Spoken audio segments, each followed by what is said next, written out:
smer nájsť. Cesta predo mnou je zastretá, keď neviem smer nájsť. Volám na teba, volám na teba.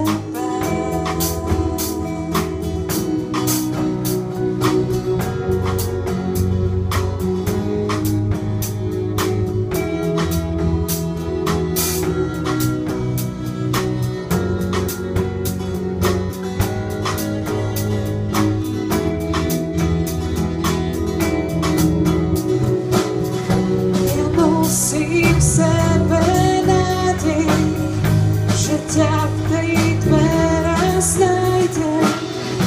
Ja nosím v sebe túžbu za tebou ísť.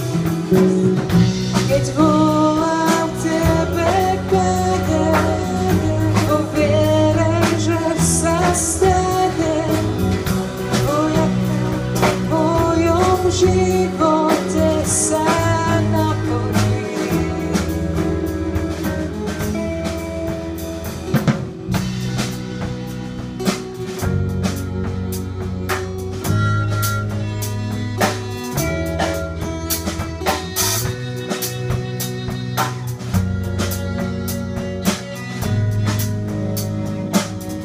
Keď nás rozdelí hriech,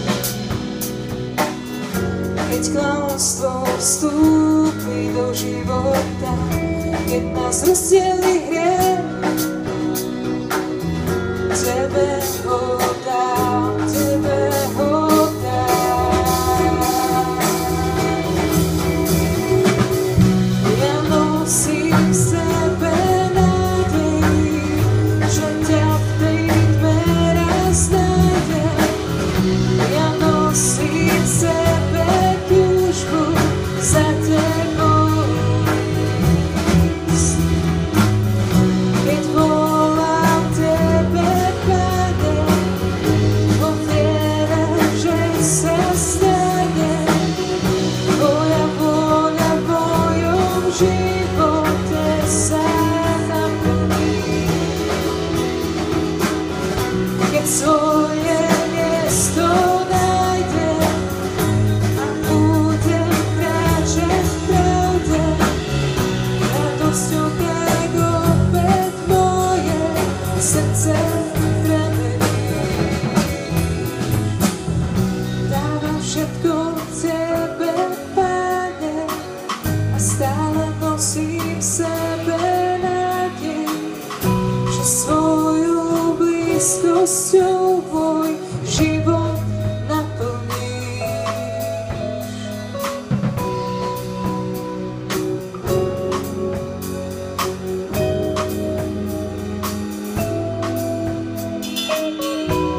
Ďakujeme ti, dobrý Bože, že si nám blízko,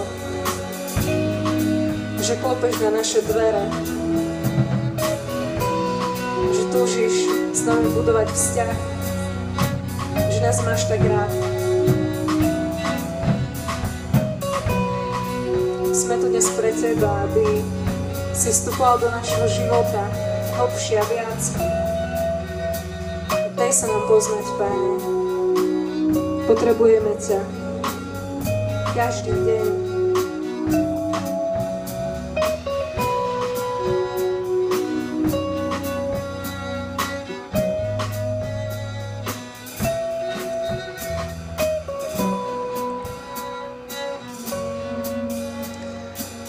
Teraz v poslednom období sa trošku tak viac venujem teológii. Dá sa povedať, že ju študujem.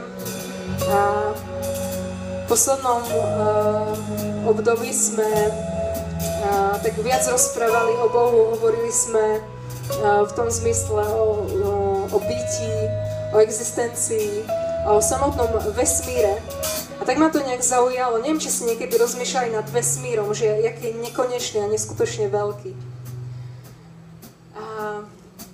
Mňa to fascinovalo, ja som si potom na internete našla nejaké obrázky, nejaké fotky a pozorovala tie planéty a tie galaxie, hviezdy a to všetko. A som si uvedomila, že naozaj, aký Boh je veľký. Že komu inému by som mala patriť, A pre koho žiť, ak nie pre Neho? S kým iným budovať tak naplno taký blízky vzťah ako s ním? Keď si človek uvedomí tú veľkosť, pred kým stojí, a kto tu je naozaj reálny a tak veľký, tak pozývam vás k tomu stále viac.